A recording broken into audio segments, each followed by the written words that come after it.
ప్రార్థన చేసుకొని కూడికను ప్రారంభించుకోవటం.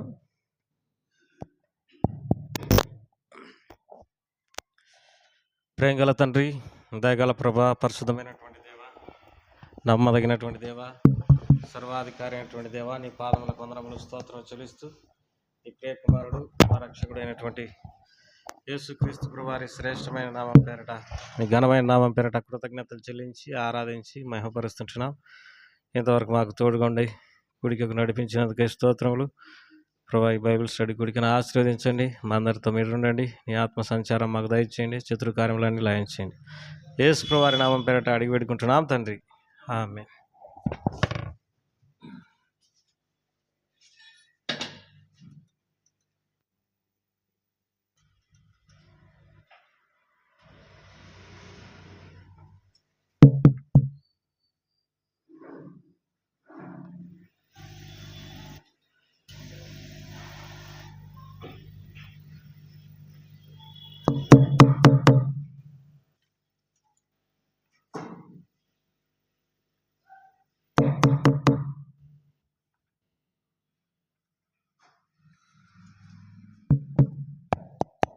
Praise the Lord, praise the Lord.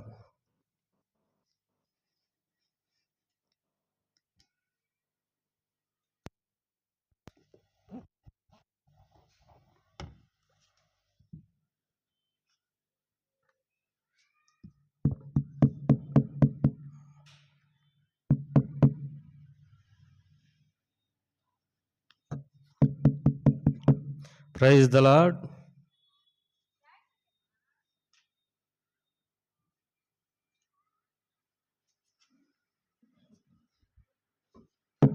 Praise the Lord.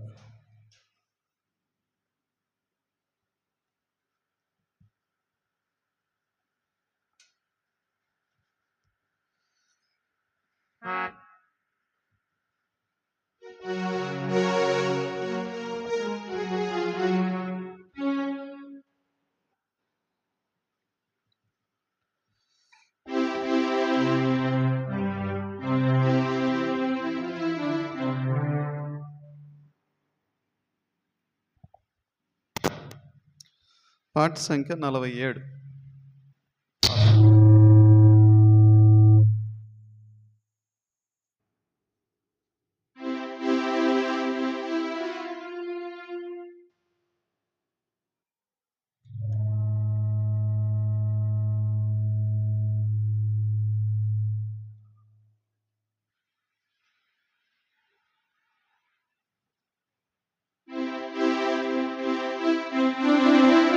Praise the lord.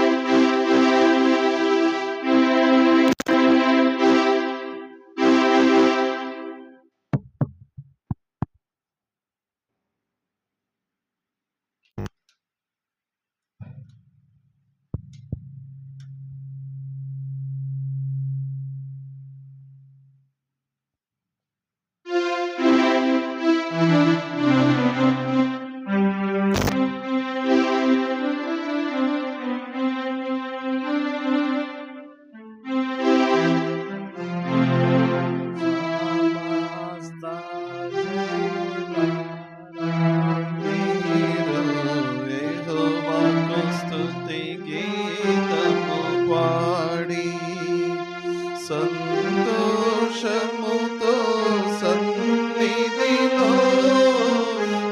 ఉత్సాహించుడి జయమనుచు, సంతోషముతో సన్నిధిలో ఉత్సాహించుడి జయమనుచు, సమస్త జనులారా మీరు యెహోవాకు స్తుతి గీతము పాడి, తానేయునచే మహత్కార్యములను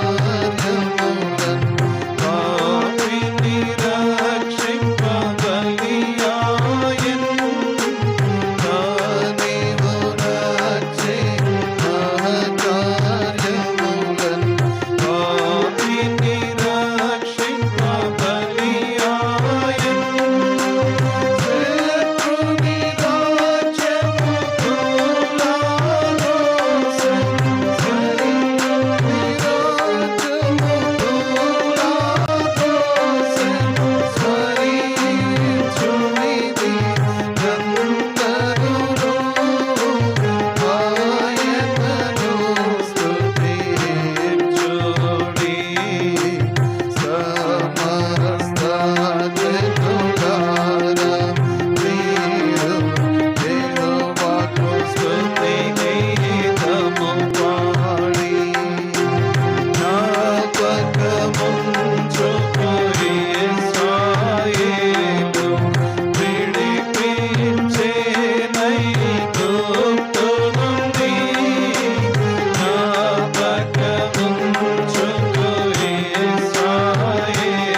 పాఠ సంఖ్య 441. సంతసిల్లును మీ హృదయాలు.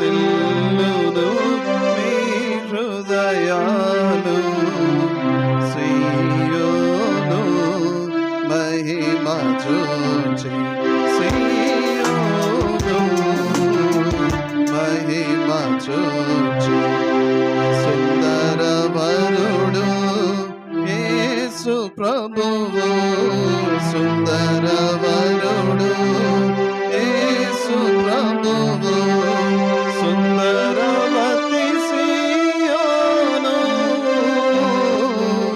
సుందరవతి సీయోను, శాశ్వత శోభాతిశయముతో, శాశ్వత శోభాతిశయముతో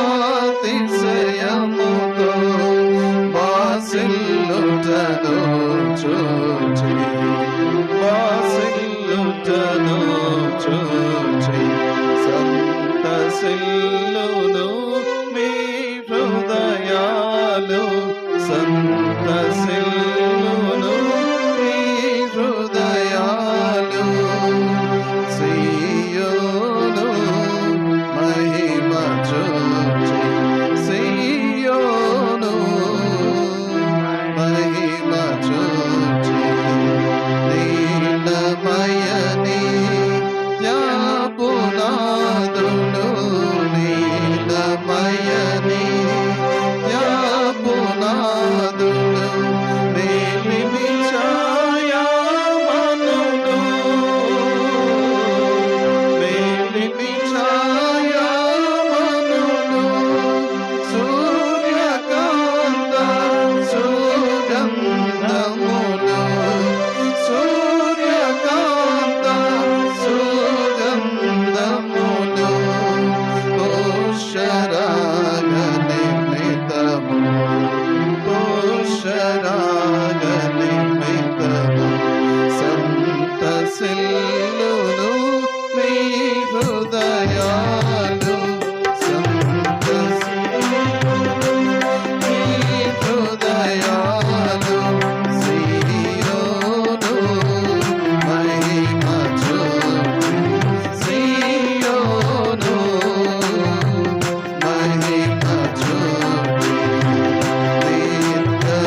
సంఖ్య 483. 483. ఇదిగో నేను ఒక నూతన క్రియను చేయుచున్నాను. ఇదిగో నేను తన క్రియను చేయుచున్నాను. ఆ, ఇదిగో నేను నూతన క్రియను చేయుచున్నాను.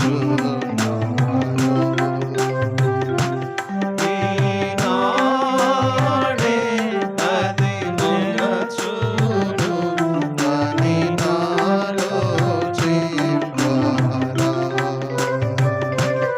ఈనాడే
దేవుని వాక్యంలో ఉండి చిన్న వాక్య భాగాన్ని బైబిల్ స్టడీ కొరకై చిన్న వాక్య భాగాన్ని చదువుకుంటాం.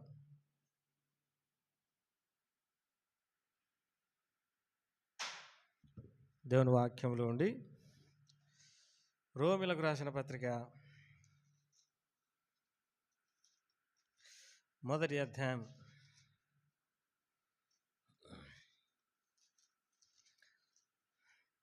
రోమన్స్ చాప్టర్ 1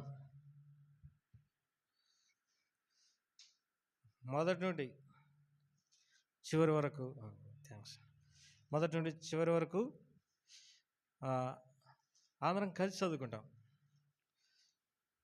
యేసుక్రీస్తు దాసుడును అపోస్తులుడుగా నుండుటకు పిలువబడిన వాడును, దేవుని స్వార్థ నిమిత్తం ప్రత్యేకింపబడినవాడు పౌలు రోమలో ఉన్న దేవుని ప్రియులందరికీ అనగా పరిశుద్ధులుగా ఉండటకు పిలువబడిన వారికి అందరికీ శుభమని చెప్పి రాయినది.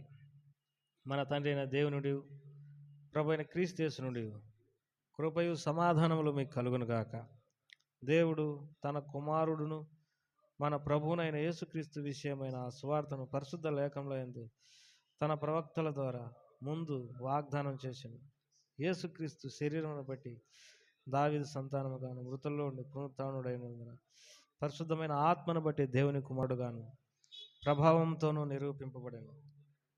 ఈయన నామం నిమిత్తము సమస్త జనులు విశ్వాసమునకు విధేయులగునట్లు ఈయన ద్వారా మేము కృపను అపోస్తలత్వం పొందితిమి.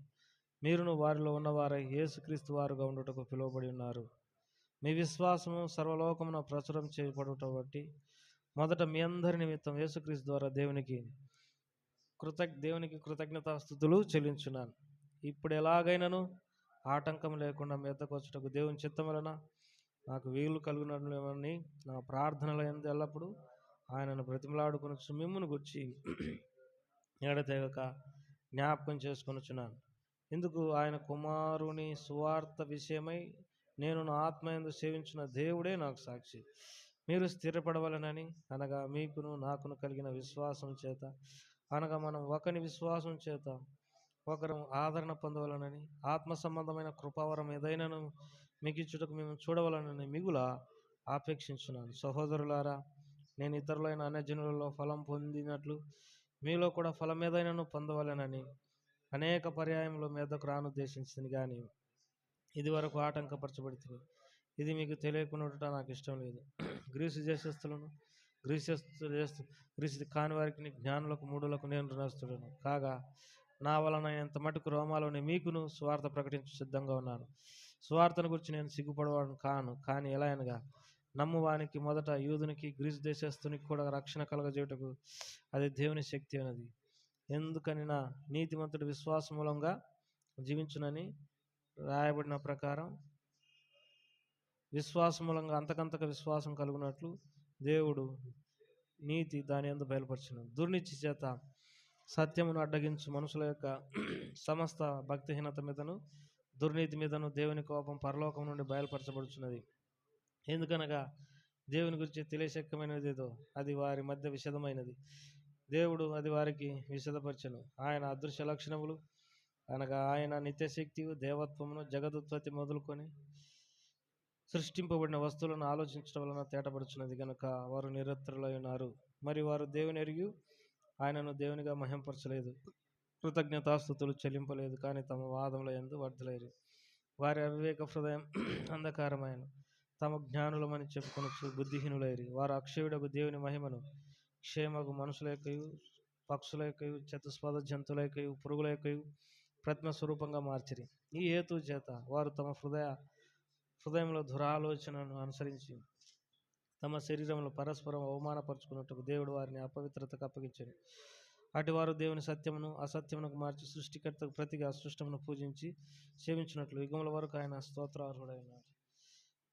ఇంతవరకు చాలు. ప్రభు ఈ మాటలను దీవించును గాక. ప్రార్థన చేసుకుంటాం. చిన్న ప్రార్థన.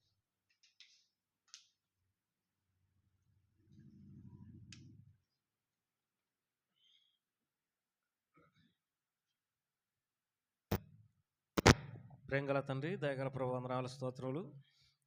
ఇదిగో నేను ఒక నూతన క్రియను చేయుచున్నానని పాడుకోవడానికి మీరు ఇచ్చిన కృప కొరకే స్తోత్రములు. మాలో మీరు గొప్ప కార్యములు చేయ దేవుడు అయినందుకే స్తోత్రములు. ఆశ్చర్య కార్యములు, అద్భుత కార్యములు చేయ దేవుడు అయినందుకే స్తోత్రములు. ఇంతవరకు మీరు పాటల ద్వారా మహిమ పొందినందుకే స్తోత్రములు. మరి మా హృదయాలను సంతసింపలా చేసేటటువంటి దేవుడవుగా ఉన్నందుకే స్తోత్రం చెల్లించుకుంటున్నాం. ప్రభా, మమ్మలను ఐగుప్తు బానిసత్వం నడిపించిన దేవుడిగా ఉన్నందుకే స్తోత్రం. కొంత సమయం ప్రభా నీ వాక్యమును మేము ధ్యానించుటకై సహాయం చేయండి. ప్రభా, మరి నీ నామానికి మహిమ తెచ్చుకునండి. రాగలిగిన నీ బిడ్డలు బట్టి వందనాలు. వస్తున్న వారిని కూడా క్షేమంగా తీసుకుని రండి. నీ ఆత్మ మా అందరితో మాట్లాడును గాక. నన్ను కూడా నీ రక్తంతో ప్రోక్షణ చేయండి. ప్రభా, బయట ఎవరైతే ఉంటున్నారో వారిని కూడా మీరు జ్ఞాపకం చేసుకునండి. మా సహవాసం ఆశీర్వదించండి. మేము ఒకరి ద్వారా ఒకరం పురికొల్పబడడానికి సహాయపడుతున్నాండి. నీ దయగల స్థలానికి అప్పచెప్పుకుంటూ నీ సన్నిధిని కోరుకుంటూ యేసు ప్రభువారి శ్రేష్టమైన నామం పేరిట స్తుతించి ప్రార్థించి వేడుకుంటున్నాం తండ్రి. ఆమేన్.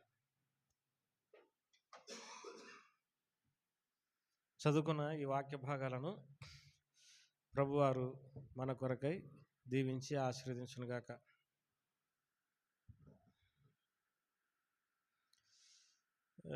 బైబిల్ స్టడీ కొరకై మనం ఈ వాక్యాన్ని చదువుకున్నాం. రోమీయులకు రాసిన పత్రిక 1వ అధ్యాయం. మరి నేను ఈ దినము దేవుని వర్తమానం ఏం చెప్పాలని ఆలోచన చేస్తున్నప్పుడు మాటికి దేవుడు రోమీయులకు రాసిన పత్రిక 1వ అధ్యాయాన్ని గుర్తు చేస్తూ వచ్చిండు. అసలు ఇందులో ఏ వర్తమానం ఉందో కూడా తెలియదు, కానీ ప్రభువు మనతో మాట్లాడిన కొద్ది సంగతులు మనము నేర్చుకోవడానికి, ప్రభు దగ్గర నుండి మనం పొందడానికి ప్రభు సహాయపడును గాక. ఇక్కడ మరి మొదటి వచనంలో యేసుక్రీస్తు దాసుడును అపోస్తులుగా ఉండుటకు పిలువబడినవాడు, దేవుని స్వార్థ నిమిత్తం ప్రత్యేకింపబడిన వాడునైన పౌలు రోమలో ఉన్న దేవుని ప్రియులకు అందరికీ అనగా పరిశుద్ధులుగా ఉండటకు పిలువబడిన వారికి శుభమని చెప్పి రాయున్నది. పరిశుద్ధులుగా మరి ఉండుటకు పిలువబడినటువంటి వారు. మనము ఇదే మాట కొరింథీయులకు రాసిన మొదటి పత్రికలో చూసినప్పుడు ఆడ ఇంకొక శ్రేష్టమైన సంగతిని మనం చూడగలం. 1వ అధ్యాయం కొరింథీయులకు రాసిన పత్రిక 1 కొరింథీ 1వ అధ్యాయం 2వ వచనం. కొరింథీలో ఉన్న దేవుని సంఘమునకు అనగా క్రీస్తు యేసునందు పరిశుద్ధపరచబడిన వారై పరిశుద్ధులుగా ఉండుటకు పిలువబడిన వారికి మనకు ప్రభుగా ఉన్న మన ప్రభువైన యేసుక్రీస్తు నామమున ప్రతి స్థలంలో ప్రార్థించే వారికి అందరికీ శుభమని చెప్పి రాయబడినది. ఇక్కడ కొరింథీలో దేవుని సంఘం, ఏ సంఘం ఉంది? కొరింథీలో దేవుని సంఘం ఉంది. వారు ఎవరు అని అంటే క్రీస్తు యేసునందు పరిశుద్ధపరచబడిన వారు. నేను చదువుకున్నటువంటి వాక్య భాగంలో ఒక మాట రాయబడింది, విశ్వాసము ద్వారా పవిత్రపరచబడతాము. అది అపోస్తుల కార్యంలో రాయబడింది అని అనుకుంటా. మనం పవిత్రపరచబడినాం? విశ్వాసము ద్వారా పవిత్రపరచబడినాం. తర్వాత క్రీస్తు యేసునందు పరిశుద్ధపరచబడినాం, ప్రభులో పరిశుద్ధపరచబడినాం. తర్వాత విశ్వాసం ద్వారా పవిత్రపరచబడినాం. తర్వాత దేవుని కుమారుడైనటువంటి యేసు రక్తము ప్రతి పాపము నుండి మనల్ని కడిగి పవిత్రులుగా చేయను. 1 యోహాను 1వ అధ్యాయంలో మరి ఆయన కుమారుడి యొక్క రక్తము ద్వారా పవిత్రపరచబడినాం. తర్వాత ఎఫెసీయులకు రాసిన పత్రిక 5వ అధ్యాయంలో మరి ఎఫెసీయులకు రాసిన పత్రిక అన్నీ చేయబట్టుకున్నాం. 5వ అధ్యాయంలో ఒక శ్రేష్టమైనటువంటి మాట మనం చదువుకుంటాం. 5వ అధ్యాయం 25, 26, 27 కలిసి ఉన్నాయి. పురుషులారా, మీరును మీ భార్యలను ప్రేమించుడి, అటువలే క్రీస్తు కూడా సంఘమును ప్రేమించి అది కళంకమైనను ముడతైనను అట్టిది మరి ఏదైనాను లేక పరిశుద్ధమైనది గాను నిర్దోషమైనది గాను మహిమగల సంఘముగాను ఆయన తన ఎదుట దాన్ని నిలబెట్టుకునవలనని వాక్యముతో ఉదక స్నానం చేత దాన్ని పవిత్రపరిచి పరిశుద్ధపరచుటకై దాని కొరకు తాను అప్పగించుకునేను. 1 యోహాను 1వ అధ్యాయంలో ఆయన రక్తము ద్వారా, ఆయన కుమారుడైనటువంటి యేసు రక్తం ప్రతి పాపం నుండి మనల్ని కడిగి పవిత్రులుగా చేయను. తర్వాత మరి ఈ కొరింథీయులకు రాసినటువంటి పత్రిక 1వ అధ్యాయం 2వ వచనంలో క్రీస్తునందు పరిశుద్ధపరచబడినాం. ఎక్కడ పరిశుద్ధపరచబడినామని అంటే క్రీస్తునందు పరిశుద్ధపరచబడినాం. తర్వాత ఈ ఎఫెసీయులకు రాసిన పత్రిక 5వ అధ్యాయంలో వాక్యమును ఉదక స్నానం చేత మరి పవిత్రపరచబడి పరిశుద్ధపరచుటకై దాని కొరకు తను తాను అప్పగించుకున్నాను. వాక్యముతో ఉదక స్నానం చేత దానిని పవిత్రపరిచి పరిశుద్ధపరచుటకై వాక్యము చేత పరిశుద్ధపరచబడినాము.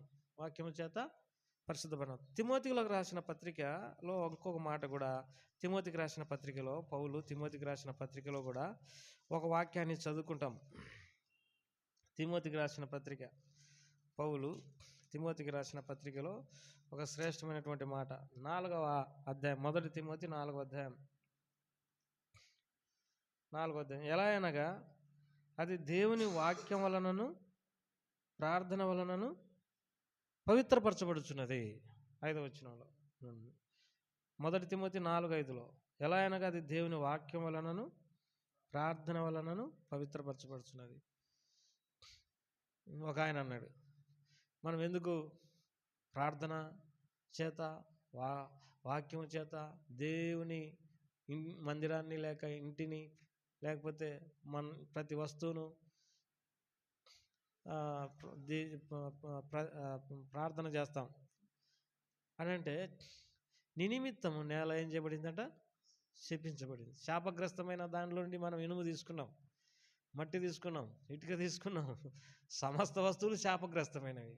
కానీ ఇప్పుడు ఆ శాపగ్రస్తమైనది దేవుని వాక్యం చేత ప్రార్థన వలన పవిత్రపరచబడుతుంది. అందుకే మనము ప్రార్థన చేత వాక్యం చేత ప్రతిష్ఠ చేస్తామని అన్నాడు. కాబట్టి దేవుడు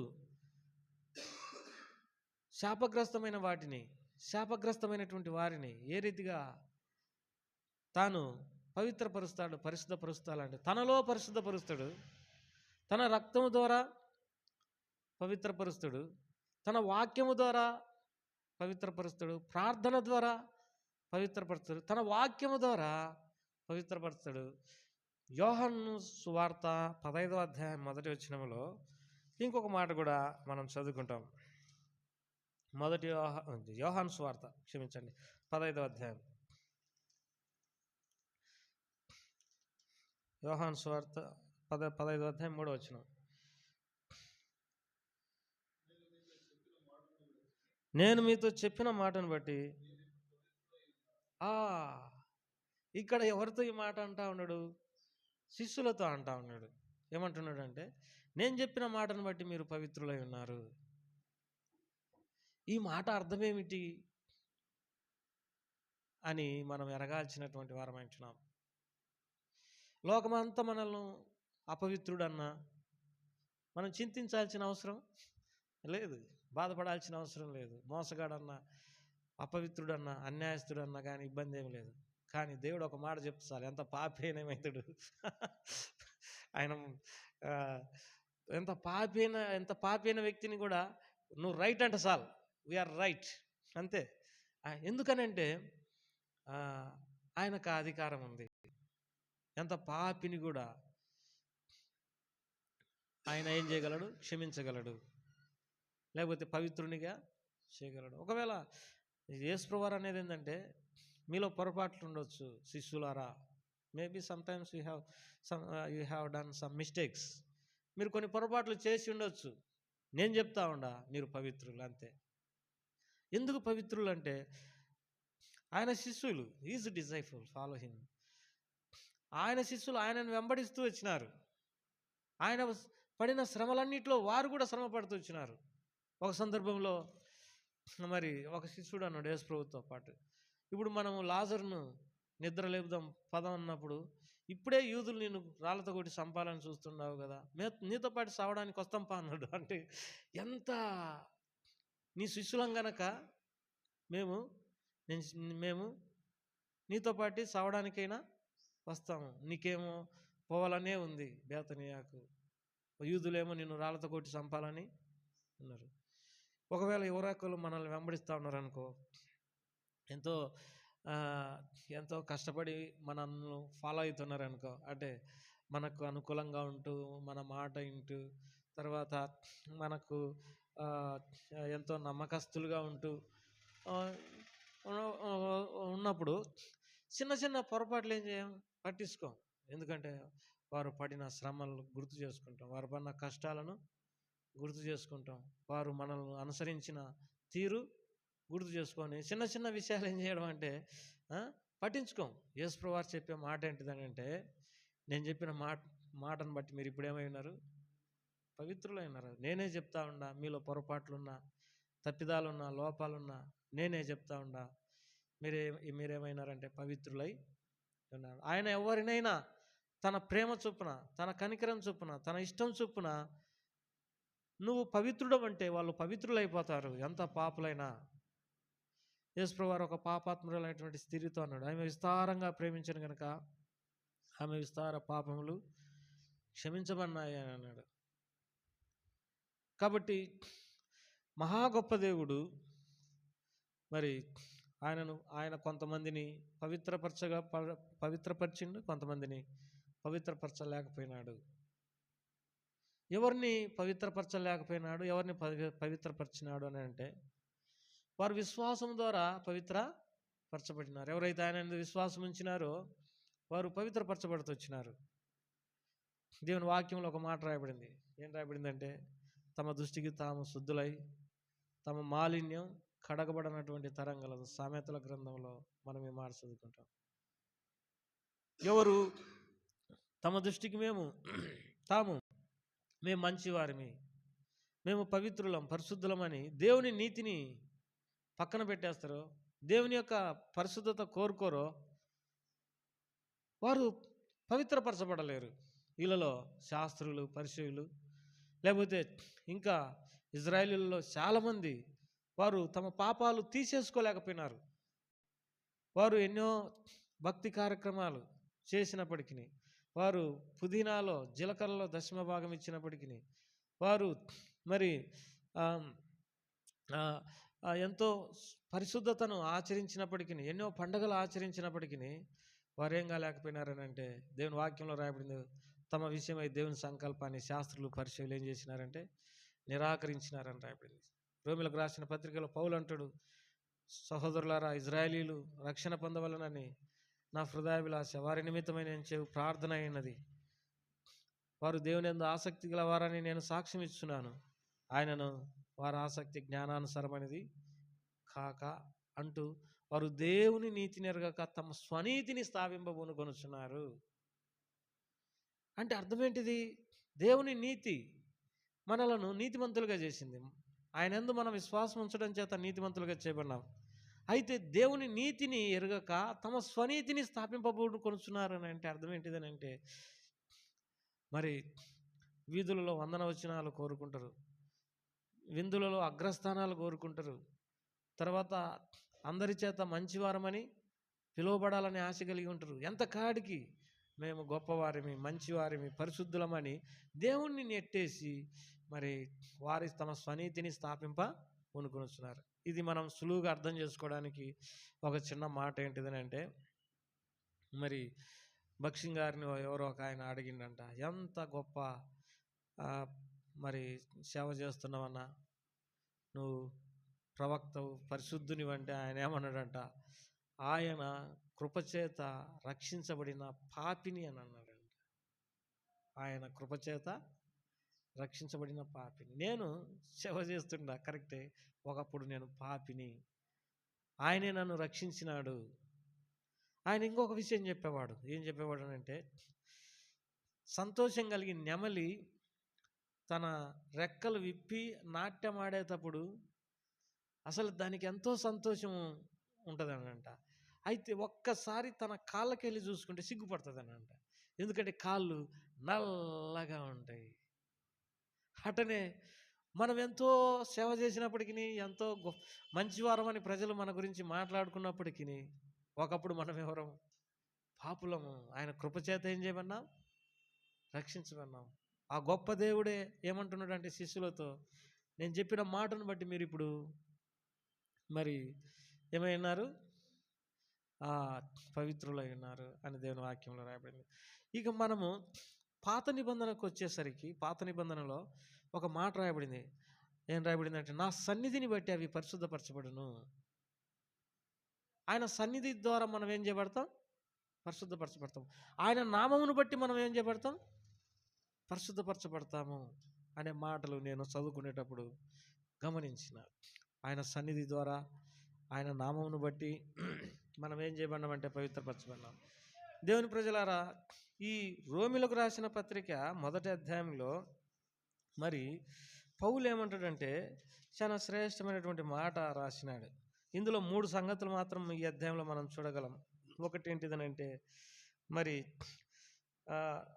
పౌలు రోమాలో ఉన్న దేవుని ప్రియులకు అందరికి, అనగా పరిశుద్ధులుగా ఉండుటకు పిలువబడిన వారికి అందరికీ శుభమని చెప్పి రాయినది. పరిశుద్ధులుగా ఉండుటకు పిలువబడినటువంటి వారికి శుభమని చెప్పి రాయినది. అపోస్తుల కార్యం 2వ అధ్యాయంలో అనుదినం రక్షణ పొందుతున్న వారిని ఆయన సంఘములో చేర్చుచున్నాను. ఆ మాట చాలా శ్రేష్టమైనటువంటి మాట. 2వ అధ్యాయం అపోస్తుల కార్యములు.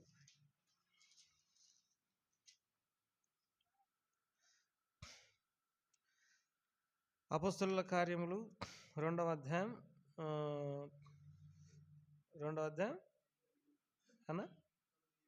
47 వచ్చిన.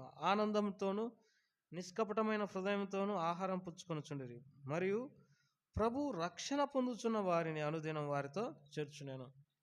సంఘ సభ్యులు ఎవరనంటే రక్షణ పొందిన వారు. అందుకే మనం ఎవరినైనా నువ్వు రక్షించబడినావా అని అడుగుతాం. Before we are receiving anybody, first we ask to him, you are saved or not. నువ్వు రక్షించబడినావా లేదా అని అడుగుతాం. ఆ రక్షించబడిన వారు ఎలాంటి వాళ్ళు అంటే, అపోస్తుల కార్యం 20వ అధ్యాయంలో ఒక శ్రేష్టమైనటువంటి మాట చదువుకుంటాం. అపోస్తుల కార్యములు 20వ అధ్యాయం మనందరికీ తెలిసినటువంటి వాక్యం.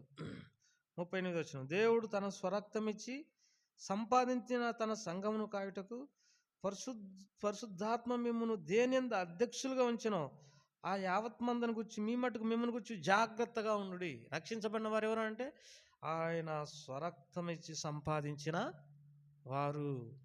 ఎవరు వీరు? ఆయన స్వరక్తమిచ్చి సంపాదించినారు. దేవుని ప్రజలారా, ఎవరు దేవుని సంఘం అంటే రక్షించబడినటువంటి వారు, ఆయన స్వరక్తమిచ్చి సంపాదించినటువంటి వారు. ఆయన స్వరక్తమిచ్చి సంపాదించినటువంటి వారు. ఎఫెసీయులకు రాసిన పత్రికలో వీరి గురించి ఇంకొక మాట రాయబడింది. 2వ అధ్యాయం, ఎఫెసీయులకు రాసిన పత్రిక 2వ అధ్యాయంలో ఈ మాట చదువుకుంటాం. 2వ అధ్యాయం 16 వచనం నుండి. తన శిలువ వలన ఆ ద్వేషమును సంహరించి దాని ద్వారా వీరిద్దరిని ఏక శరీరంగా చేసి దేవునితో సమాధానపరచవలనని ఇలాగూ చేసిన గనక ఆయనయే మనకు సమాధాన కారకుడై ఉన్నాడు. మరియు ఆయన వచ్చి దూరస్థులమైన మీకును సమీపస్థులైన వారికి సమాధాన స్వార్థ ప్రకటించెను. ఆయన ద్వారానే మనం ఉభయులం ఒక ఆత్మయందు తండ్రి సన్నిధికి చేరగలిగినాం. కాబట్టి మీరిక మీదట పరజనులు పరదేశంలో ఉండక పరిశుద్ధులతో ఏక పట్టణస్థులు దేవుని ఇంటి వారునై ఉన్నారు. దేవుడు తన స్వరక్తం ఇచ్చి ఏం చేసినాడు అంటే మనల్ని కొన్నాడు. అనుదినం రక్షించబడుచున్న వారిని సంఘంలో చేర్చినాడు. ఉభయులను అనగా అన్య జనాంగంనైతేనేమి, ఇజ్రాయేలీలు దేవుని బిడ్డ ఇజ్రాయేలు లేకపోతే ఇజ్రాయేలులలో అయితేనేమి ఆయన దేశాన్ని తీసివేసినాడు. తీసివేసి అంటే మేము యూదులమని వాళ్ళు మీరు అన్యజనులని యూదులు వారిని అంటా ఉంటే, అన్యులు మీరు ఎంతో ఇట్లా అతిశయపడతారు ఏంది అని వాళ్ళు అంటా ఉంటే ఎంతో ద్వేషము, మళ్ళీ వారి మధ్య పెద్ద అడ్డుగోడ ఉన్నది. కానీ దేవుడు ఏం చేసినాడంటే దేవుని ఇంటివారుగా పరిశుద్ధులతో ఏకపట్నస్థులు దేవుని ఇంటివారునై ఉన్నారు. మనం ఇప్పుడు ఎవరమనంటే దేవుని ఇంటివారిమి. ఏక పట్టణస్థులం. మనం పోయేది పరలోకంలో 2 పట్టణాలు ఉండవు. మీకొక పట్టణం మాకొక పట్టణం అనే దానికి వీలు లేదు. ఇక్కడ ఎన్ని భేదాలు పెట్టుకోవచ్చు, మాది ఆ సంఘం మీది ఈ సంఘం అని అనుకోవచ్చు. కానీ పరలోకంలో ఒకటే పట్టణం, ఏక పట్టణస్థులు దేవుని ఇంటివారు అని ఏం రాయబడిందంటే రెండవ వచనంలో ఆయనలో మీరు కూడా ఆత్మ మూలంగా దేవునికి నివాస స్థలమై ఉండుటకు కట్టబడుచున్నారు. కాబట్టి దేవుని మందిరముగా కట్టబడుచున్నాం. దేవుని సజీవమైన రాళ్లతో కట్టబడుచున్నారని దేవుని యొక్క వాక్యంలో పేతురు రాసిన పత్రికలో చదువుకుంటాం. సజీవ రాళ్లతో దేవుడు ఏం చేస్తుంటాడంట? ఇంటిని కట్టుచున్నాడు. అందుకే తిమోతికి రాసిన పత్రికలో పౌలు ఏమన్నాడంటే జీవం గల దేవుని సంఘం అని అన్నాడు. కాబట్టి వీళ్ళని ఇంకా ఏమన్నాడంటే దేవునికి యాజకులు, తర్వాత దేవునికి రాజ్యము, తర్వాత దేవుని ఇంటివారు వీళ్ళు అన్నారు. ప్రియమైనటువంటి వారులారా, ఇప్పుడు మొదటగా రోమిలకు రాసిన పత్రిక మొదటి అధ్యాయంలో మనం ఏమి గమనించాలి అని అంటే, మనము పరిశుద్ధులుగా ఉండడానికి పిలువబడినాము. క్రీస్తు యేసునందు పరిశుద్ధులుగా ఉండటకు పిలువబడినాము. మనం రక్షించబడినటువంటి వారిమి, మనం ఆయన రక్తం ఇచ్చి కొనబడినటువంటి వారిమి, మనం ఏక పట్టణస్థులము, మనం ఆయన ఇంటి వారమై ఉన్నాము. ఆయన సజీవ రాళ్లతో మనల్ని తనకు మందిరంగా కట్టుకుంటున్నాడు, ఆత్మ సంబంధమైన మందిరముగా. ఆయన జీవంగల మనం దేవుని సంఘమై ఉన్నాము. తర్వాత ఆయనకు రాజ్యము, ఆయనకు మనం ఎవరము? యాజకులము. ప్రకటన గ్రంథంలో ఆ మాట చదువుకుంటాం. ప్రకటన గ్రంథంలో ఈ మాట చదువుకుంటాం. ఏం చదువుకుంటామని అంటే 9-10 వచనాలు. ఆ పెద్దలు నీవు ఆ గ్రంథం తీసుకుని దాని ముద్రలను విప్పుటకు యోగ్యుడు, నువ్వు వధింపబడిన వాడు, నీ రక్తం ఇచ్చి ప్రతి వంశంలోను, ఆయా భాషలు మాట్లాడు వారిలోను, ప్రతి ప్రజలోను, ప్రతి జనంలోను దేవుని కొరకు మనుషులను కొని మా దేవునికి వారిని ఒక రాజ్యం కానీ యాజకులను కానీ చేసి గనుక వారు భూలోకమందు ఏలుదురని కొత్త పాట పాడుదురు మరియు నేను చూడ. కాబట్టి రాజ్యముగా, తర్వాత యాజకులుగా చేసినాడు. ఆయనకు రాజ్యం మనం, ఆయన రక్తం ఇచ్చి కొనబడినటువంటి మనం ఎవరమంటే ఆయనకు రాజ్యం. ఎంత శ్రేష్టమైనటువంటి విషయం. ఇప్పుడు దేవుని సంఘాలలో ఎంతోమంది వస్తూ ఉంటున్నారు మందిరాలకు. ఆదివారము నాకు తెలిసి మరి సేవ ఎంతో విస్తారంగా జరుగుతుందేమో ఈ కాలంలో. ఎందుకంటే ఎక్కడ పట్టు మందిరాలు కట్టబడతా ఉన్నాయి, ఫుల్ అయిపోతూ ఉన్నాయి. సేవకులు కొత్తలు తయారవుతూ ఉండరు. అయితే ఆయన రక్తం ఇచ్చి నువ్వు కొనబడినావా? నీ పాపాలు క్షమించబడినాయా? నీవు ఆయన రక్షణను పొందినావా? ఆయన ఇచ్చిన రక్షణను పొందినావా అనేది ముఖ్యం. ఎందుకంటే మనుషులు ఆడ లాభం దొరుకుతుందంటే ఆడికి పరిగెత్తుతూనే ఉంటారు. ఒకసారి రైల్వే బ్రిడ్జ్ మీద బైబిల్ చదువుకుంటా ఉంటే ఒక ఆయన వచ్చి నా పక్కన నిలబడుకున్నాడు. నేను ఆయన చదువుకున్నంతసేపు చదువుకొని ఏంది పోవటం లేదని పైకి చూస్తే ఆయన అయిపోయిందా చదివేది అన్నాడు. అయిపోయింది అంటే ఏదో మాట్లాడతా, నీ పేరేం పేరు అంటే పలాని అన్నాడు. అంటే ఒక రెడ్డి. పర్వాలేదు, నువ్వు రెడ్డి వేయి కూడా ప్రభుని నమ్ముకున్నావు అంటే ఆయన ఏమన్నాడు అంటే ఇప్పుడు అందరికీ అవసరం లేదు దేవుడు అన్నాడు. అందరికీ అవసరమైంది ఆయన ద్వారానే శాంతి, ఆయన ద్వారానే సమాధానం, ఆయన ద్వారానే నెమ్మది, ఆయన ద్వారానే పాపక్షమాపణ, ఆయన ద్వారానే నిత్య జీవం. అయితే మనము నిజంగా దేవుని మందిరానికి పోవచ్చు, కాకపోతే రక్షించబడ్డం అనేది వేరు. ఆయన రక్తం చేత కొనబడినావా? సాతాను చేతుల నుండి విడిపించబడినావా? ఎవరో హెబ్రోన్లో ఒక ఆమె ఎంతో మంచి విశ్వాసి, అక్కడ సేవ చేసిన ఆయన ఆమెకు బయట కనపడినాడు. గయటం అంటే ఆమె ప్రైజ్ దలాడని అన్నదంట. అంటే బయట ఆమె బొట్టు పెట్టుకున్నది. నువ్వు యేసు ప్రభు దగ్గర ఏదో దొరుకుతుందని అనే దానికంటే రక్షించబడినావా? అనేక ఆచారాల నుండి విడిపింపబడినావా? కొన్నిసార్లు మనకున్న అడ్డుగోడలు చాలా ఉంటాయి. మనం ఏందా చదువుకున్నాం కదా, అన్యజనులు అనేటటువంటి అడ్డుగోడ, యూదులం అనేటటువంటి ద్వేషము, అవన్నీ ఏం చేయాలా? తీసే ఏకపట్టణస్థులం, దేవుని ఇంటి వారిమి. ఇప్పుడు కొన్నిసార్లు ఎక్కడ మనకు కోపం వస్తుంది అని అంటే అవతల వ్యక్తి వాక్యానుసారంగా నడిచినప్పుడు మనకు భేదం వస్తుంది. వాక్యానుసారంగా మేము ఈ మధ్యకాలంలో పుల్లల చెరువులో ఒకసారి ఒక సేవకుడు ఆయన ఉన్నాడు. ఆయన రాయడానికి తర్వాత వాక్యం కూడా చెప్తాడు, సేవ చేస్తూ ఉన్నాడు. కాబట్టి నేనేం చేసినంటే లీడింగ్ చేయడానికి అందరు లేచి నిలబడుకున్నా లాస్ట్లో. అంటే కొంత కాళ్ళు సరిగ్గా కూర్చుంటారు అందరూ అని. వాళ్ళలో ఒక అమ్మాయి ఆ, ఇంకొక అమ్మాయిని ఇంకొక పక్కన కూర్చొని కూర్చోండి, నేను పాట ఆపి అందరూ నిలబడుకొని ఉండరు, మీరెందుకు కూర్చున్నారు అంటే అదొక గర్వము, అదొక గర్వము.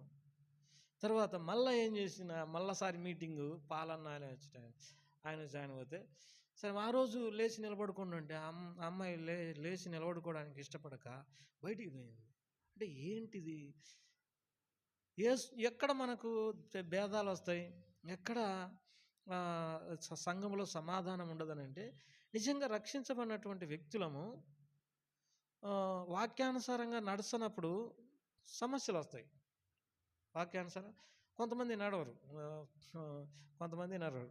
మన సంఘంలో ఒక ఆయన పేరు చెప్పకూడదు, నేను అంటే ఇప్పుడు కాదు చాలా కాలం, ఇప్పుడు రాలేదులే. నేను మరి ఇట్లా ఇట్లా తిరుక్కొని ఉన్నాం కదా, ఆయన ఏం చేసిందంటే కుర్చీ అట్లా వేసుకున్నాడు, మీటింగ్ జరిగేటప్పుడు అట్లా వేసుకున్నాడు. ఇట్లా నేను వెనక్కి పోయి, ఆయన చాలా పెద్దవాడు, ఇటు పక్కకు తిప్పి ఇట్లా కూర్చున్నాడు. ఏం చేయాలి? కాబట్టి ప్రభు రక్తం చేత కడగబడినప్పుడు మనలో ఎంతో వాక్యానుసారమైనటువంటి జ్ఞానం ఉండాలి.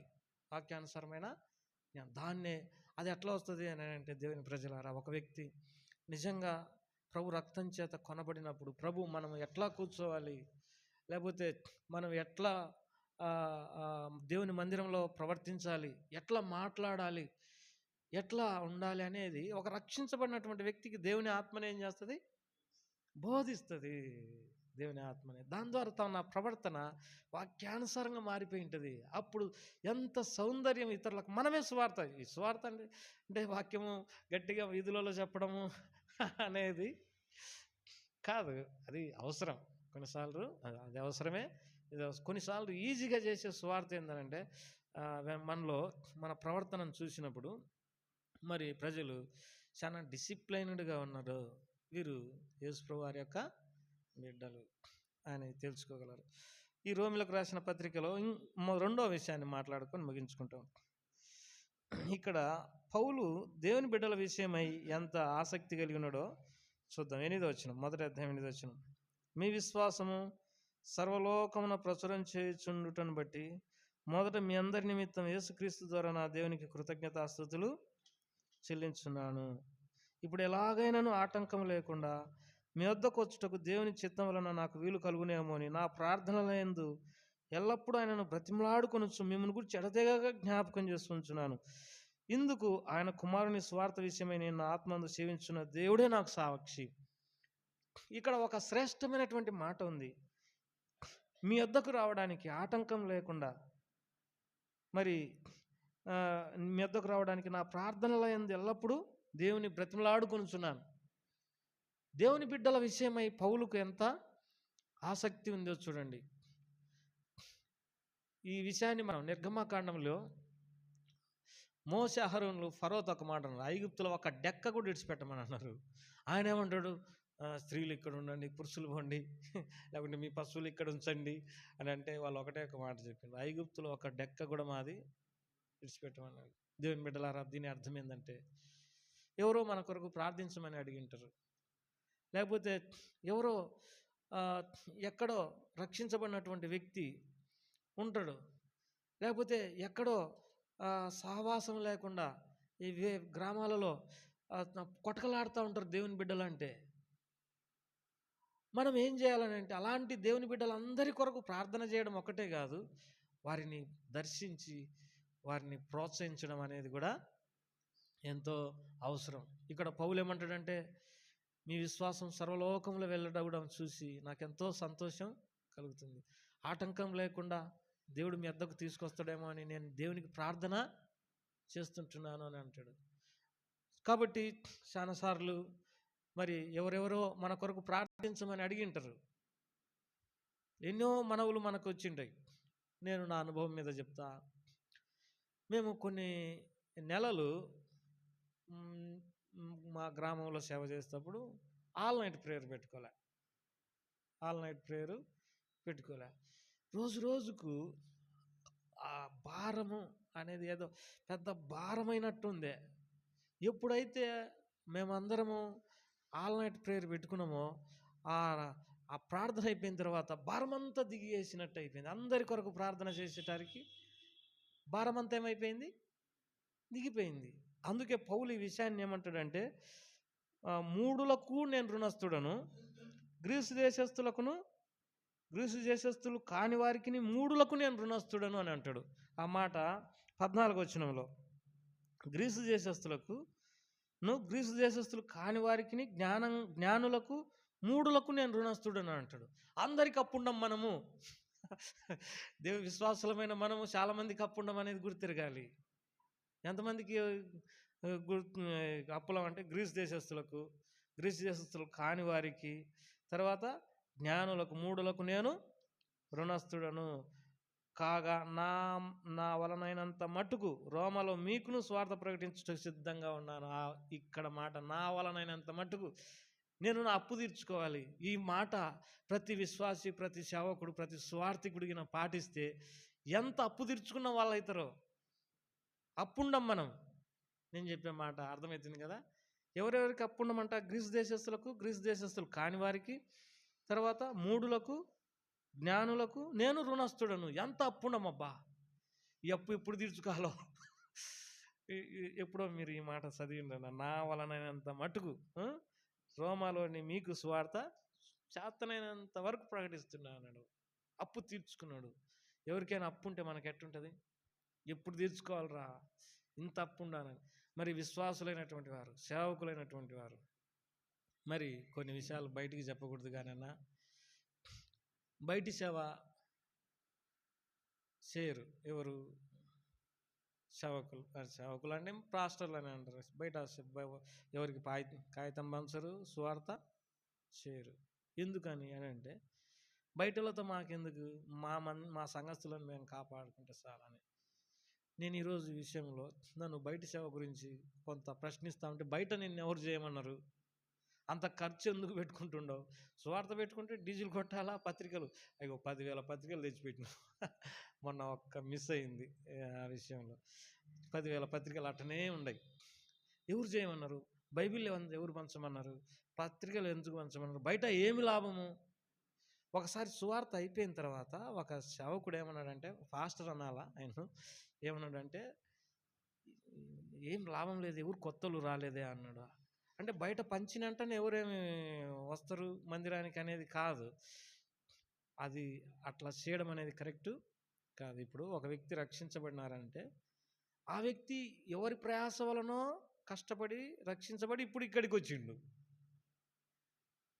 ఆయన అనుకొని ఉంటాడా ఈ వ్యక్తి నా కాడనే ఉంటాడా, లేకుంటే నేను చూస్తానా? ఇప్పుడు బ్రిటిష్ వాళ్ళు ఎంతోమంది కష్టపడి సేవ చేసి బైబిల్ ఇచ్చి వాళ్ళ ఫలాలు చూస్తామని పోయినారా? కానీ విశ్వాసంతో ఏం చేసినారు? ఆ పని చేసుకున్నారు. కాబట్టి ఏమొచ్చదన్న ఉద్దేశంతో బయటికి రారు స్వార్థికులు, సేవకులు, విశ్వాసులు. పత్రికలు పంచడం కానీ, బయట బహిరంగంగా వాక్యం చెప్పడం కానీ, లేకపోతే సేవ చేయడం, మాకెందుకు రిస్క్ తీసుకోవాలా, డబ్బు ఖర్చు పెట్టుకోవాలా, ఇవన్నీ అనవసరం అని అనుకుంటారు. కానీ మనము అందరికీ రుణస్థులం. ఎవరికి రుణస్థులం? మూడులకు, జ్ఞానులకు, తర్వాత గ్రీసు దేశస్థులు కాని వారికి, అందరికీ అప్పుండం. ఎప్పుడు తీర్చుకోవాలో ఈ అప్పంతా. రోజుకన్నా కొంతన్నా అప్పు తీరిపోద్ది. పౌలు ఎంత భయపడుతున్నాడో చూడండి. కాబట్టి దేవుని ప్రజలారా, మరి మనం ఆ రీతిగా ఉండడానికి ప్రభువారు సహాయపడంగా ప్రార్థన చేసుకుంటాం.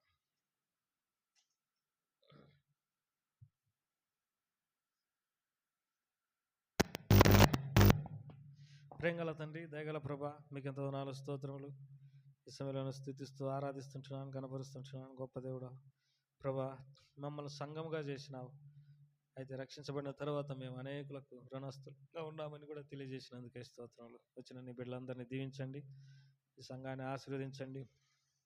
స్థలం విషయంలో కూడా ప్రార్థన చేస్తుంటున్నాం. మరి అనుకూలపరచండి. సమస్త విషయాల్లో మీరు మహిమ తెచ్చుకోండి. నా నాటికి మమ్మల్ని వృద్ధిపరచండి, మేలుకై జ్ఞాపకం చేసుకోండి. యేసు ప్రభువు వారి నామం పేరిట స్తుతించి ప్రార్థించండి వేడుకుంటున్నాం తండ్రి, ఆమేన్. మన తండ్రి అయిన దేవుని కృప, ఆయన కుమారుడైనటువంటి యేసుక్రీస్తు ప్రభువు వారి ప్రేమ, పరిశుద్ధాత్మని యొక్క అన్యోన్య సహవాసము మనందరికీ ఇప్పుడు నిలబడి సదాకాలం తోడైన గాక. ఆమేన్.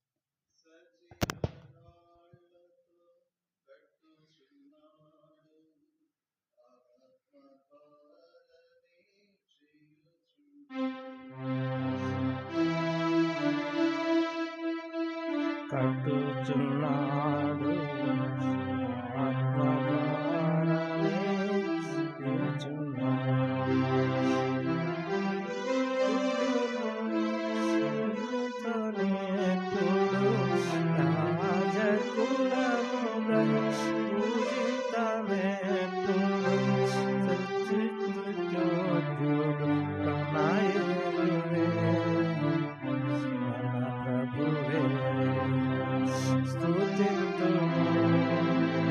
స్తుతింతుము